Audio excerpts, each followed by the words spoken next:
Écoutez Sirot Relek Yud, deuxième sira sur Miketz. Dans la paracha, on voit que Yosef il devient vice-roi, il prédit les années d'abondance, les années de famine. Et quand on arrive aux années de famine, il y a, la Torah elle raconte que l'Égypte était affamée. Les Égyptiens ont été voir Pharaon pour lui demander du pain. Et Pharaon il leur a dit allez voir Yosef et faites tout ce qu'il vous dira. Et sur ça, Rachid explique ça veut dire quoi faites tout ce qu'il vous dira. Yosef il leur demandait de se circoncire. Et Pharaon leur a dit même ça, écoutez-le. Alors c'est un peu bizarre.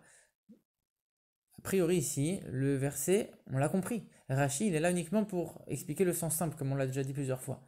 Et ici, a priori, on a compris le sens simple. Pourquoi Rachid a besoin de venir expliquer? Et en plus, qu'est-ce qu'il vient dire? Il vient donner toute une histoire, etc. A priori, on ne voit pas d'où il tire la source de cette histoire, Rachid, dans les versets. Et c'est vrai que Rachi, il s'appuie sur un midrash, mais comme il a déjà dit lui-même, Rachi, il vient amener des midrashim uniquement quand on ne comprend pas d'après le sens simple. Encore une fois, ici on comprend très bien. Pourquoi Rachi a besoin de venir nous expliquer des choses un peu spéciales. En plus de ça, on voit quoi? Qu'est-ce qu'il leur dit Pharaon? Tout ce qu'il vous dira Yosef, vous devez le faire. Il vous dira, il ne vous l'a pas encore dit, donc ça colle pas tellement avec ce que Rachi il explique, qu'il leur a déjà dit d'aller se circoncire, etc. Quand on regarde bien le Rachi, il y a une question qu'on peut se poser. Ici, Rachid, il n'est pas en train de dire de là, on apprend que Yosef leur demandait de se circoncire. Ça veut dire que sinon, ça aurait été quelque chose de nouveau. Rachid nous dit non. Puisque Yosef leur demandait de se circoncire. En vérité, c'est quelque chose qu'on est censé déjà savoir depuis un certain bout de temps. Et Rachid nous l'amène ici juste en tant qu'outil pour comprendre le contexte. Il ne nous dit pas, d'ici on apprend que Yosef leur demandait de se circoncire. Mais puisque Yosef, en vérité, c'est quelque chose qu'on connaissait déjà. Pourquoi? C'est quoi? Qu'est-ce qui se cache derrière tout ça? Et en vérité, quand on regarde la suite de ce même commentaire de Rachi, qu'est-ce qu'il dit Rachi là-bas? Alors ils sont venus voir Pharaon pour se plaindre, et Pharaon il leur dit mais regardez, vous avez prévenu qu'il allait avoir la famine, pourquoi vous n'avez pas gardé un peu à manger de côté? Alors ils leur ont dit si, on a gardé un peu à manger de côté, mais le blé il a pourri. Et là qu'est-ce qu'il leur a répondu Pharaon? Ah si c'est comme ça, alors là il faut que vous écoutiez absolument Yosef. Si il a décrété que votre récolte allait pourrir, alors si jamais il décrète que nous on va mourir, c'est sûr que nous aussi on mourra. Encore une fois, ici, on peut poser exactement les mêmes questions. D'où Rachid tire tout ça? Et pourquoi on en a besoin? On avait très bien compris, a priori, le sens simple. On peut poser exactement les mêmes questions. D'où Rachid tire ça, encore une fois? Encore plus que ça, on voit. A priori, qu'est-ce qu'il aurait pu leur répondre, Pharaon? Ah, regardez, si déjà il a décrété que la récolte allait pourrir, alors il va encore décréter, il faut l'écouter. Non, il dit quoi? Ah, mais il va décréter que nous on va mourir, etc. Mais pourquoi tu pars tellement loin? Qu'est-ce qui se cache ici? C'est un peu spécial, c'est un peu étrange. Encore plus que ça, on voit que Pharaon, il dit quoi? S'il décrète sur nous, donc il s'inclut lui aussi. Sous-entendu, Yosef, il a le pouvoir de décréter la mort pour moi. Donc ça, c'était les questions du rabbi un peu sur la forme. Mais maintenant, le rabbi pose des questions sur le fond. Pourquoi Yosef, il leur demande de faire la Brit Mila? C'est quoi son intérêt? Qu'est-ce qu'il cherche Yosef en leur demandant de faire la Brit Mila? Quel rapport maintenant? Encore plus que ça. A priori, Yosef, il avait une interdiction de leur demander de faire la Brit Mila. Pourquoi? Dans la Parashat Noach, il y a un verset qui dit comme ça. Mais votre sang, j'en demanderai des comptes. Ça veut dire quoi votre sang? Et là-bas, Rachid explique.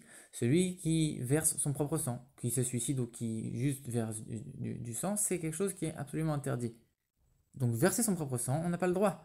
Et c'est d'ailleurs la raison pour laquelle Avram Avinu, même s'il a accompli toute la Torah avant qu'elle soit donnée, la Brit Mila, il a attendu qu'il ait 99 ans et que Dieu lui donne l'ordre explicite de le faire pour accomplir la Brit Mila. Mais pourquoi? S'il faisait toute la Torah avant, alors pourquoi il n'a pas fait la Brit Mila depuis longtemps déjà?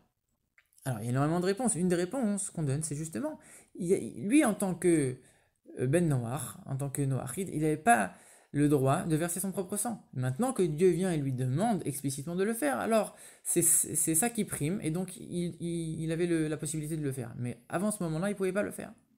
Et pareil pour toute sa descendance qui a pu par la suite du coup, et qui a dû faire la Brit Mila. Mais les autres nations, ils avaient toujours cette interdiction de verser leur propre sang. Donc ici, les Égyptiens, ils n'ont pas le droit de faire la Brit Mila a priori.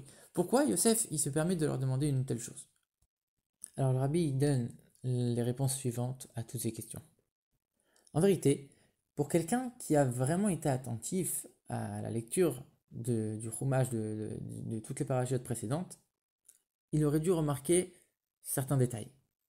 Ici, au début de la paracha, Pharaon, il dit quoi à Yosef? Il lui dit, maintenant tu vas être le vice-roi. Comment il lui dit ça? Tu vas être celui qui gère toute ma maison, qui est Albeti, Ve'alpicha ishak kolami, et tout mon peuple sera gouverné selon tes ordres. Et c'est quoi Ishak, gouverner? Rachid explique, Ishak, ça veut dire Itezan, Itparnes. Tout mon peuple sera nourri grâce à toi. Donc quelqu'un qui a lu la Torah, avec Rachid, il a intégré maintenant profondément que Yosef, c'est lui qui gère toute la nourriture. Et on le voit d'ailleurs, les Égyptiens, ils connaissaient Yosef. Yosef, il traversait toute l'Égypte, il allait voir, etc. Il disait, il récolte, on fait comme ci, on fait comme ça. C'était lui qui était vraiment le préposé, c'était lui qui gérait tout ce qui était en lien avec la nourriture. Et donc comme maintenant, le pays commence à devenir en manque de blé, et que les Égyptiens ils viennent et qu'ils vont voir Pharaon, alors quelqu'un qui a bien lu la Torah auparavant, il voit ce verset, il doit sauter en l'air. Comment c'est possible que les Égyptiens ils s'adressent à Pharaon? A priori, tout passe par Yosef. Comment ils n'ont pas pu aller voir Yosef avant? Et là, comme c'est quelqu'un qui est attentif, il a cette question, Rachid, il a besoin de venir expliquer. Rachid t'explique quoi? En vérité, sache que la Torah ici, c'est tellement évident qu'ils ont été voir Yosef que la Torah ne te le mentionne même pas. C'est sûr qu'on passe par Yosef. Tout ce qui est la nourriture, on passe par Yosef. Maintenant, on a été voir Yosef, il y a eu un problème, et donc on a été voir Pharaon. Maintenant, c'est quoi ce problème? Il a dû sûrement demander quelque chose qu'ils n'ont pas voulu accomplir. Alors, c'est quoi ça? On ne le sait pas encore. Et Rachid nous le dit, d'après, encore une fois, si on était attentif aux parachutes précédentes, on doit avoir compris quelque chose. Quand on regarde l'ordre que Dieu a donné à Abraham de se circoncire, il lui a dit, tu vas te circoncire toi et tous les membres de ta maisonnée. C'est quoi? Ça veut dire quoi? C'est-à-dire même les esclaves, même les servantes, tout, pas les servantes, les intendants, etc. Tout le monde devait obéir à l'ordre de la circoncision, et c'était sous la responsabilité d'Abraham Avinu. C'est pas seulement lui qui devait se circoncire, c'est tous ceux qui étaient sous sa gouvernance, tous ceux sur lesquels il était responsable. Ça, c'était l'ordre qui était donné à Abraham Avinu. Maintenant, Yosef, lui, il arrive en Égypte, on le nomme vice-roi, et Pharaon, il lui dit, maintenant, c'est toi qui vas tout dominer. Il lui dit quoi? Il lui dit, il n'y aura pas un seul Égyptien qui pourra bouger un petit doigt, comme ça il dit, bouger la main ou le pied, sans ton accord, sans que ce soit toi qui gères. Ça veut dire en vérité, maintenant, les Égyptiens, ils sont entièrement soumis à Yosef. Ils appartiennent, si on peut dire, à Yosef. Et donc, du coup, automatiquement, si on suit cette même règle de la Brit Mila, alors c'était le devoir de Yosef de faire la circoncision aux Égyptiens. Et d'ailleurs, quand on regarde Rachid, il ne dit pas que Yosef, il leur a dit de se circoncire.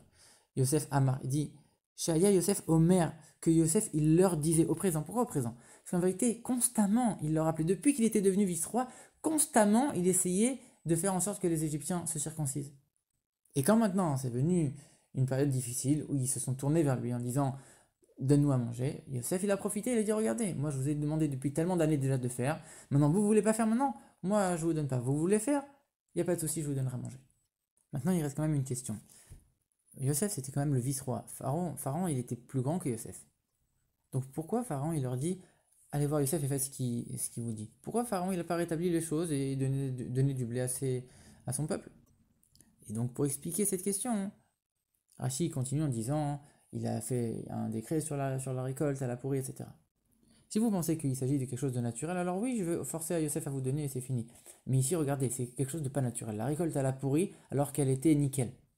Donc ça veut dire que c'est Yosef qui a fait un décret dessus.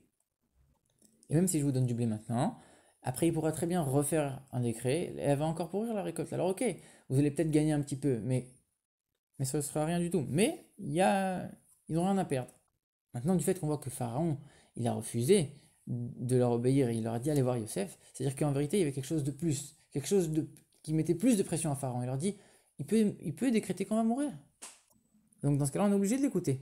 Parce que si nous, on le force à faire quelque chose, alors contre qui il va faire des décrets? Contre nous. Et c'est ça qu'il leur dit Pharaon au futur, tout ce qu'il dira, même pas tout ce qu'il a dit jusqu'à maintenant de la Brit Mila, même ce qu'il dira après, s'il invente encore d'autres choses, écoutez-le, quoi qu'il arrive, écoutez-le. Il peut arriver, il peut faire ce qu'il veut avec nous, alors il faut l'écouter. Ça, c'est l'explication de Rashi. Maintenant, dans le sens un peu plus profond, on voit qu'une des différences entre Yosef et ses frères, c'est que Yosef est à un niveau spirituel plus élevé.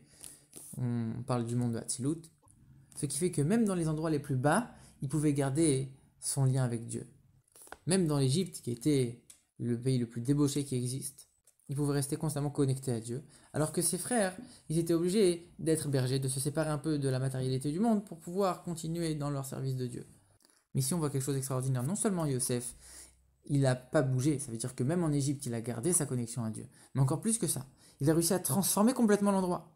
Et que même l'Égypte, qui était le pays le plus débauché, où les Égyptiens ne contrôlaient absolument pas leurs pulsions, Yosef, il vient et leur dit, vous faites la Brit Mila, vous allez travailler justement cette chose-là. Même la débauche de l'Égypte, il a réussi à l'élever, à la transformer. Et ça, c'est l'enseignement pour nous, que peu importe, nous, on est appelé le peuple de Yosef.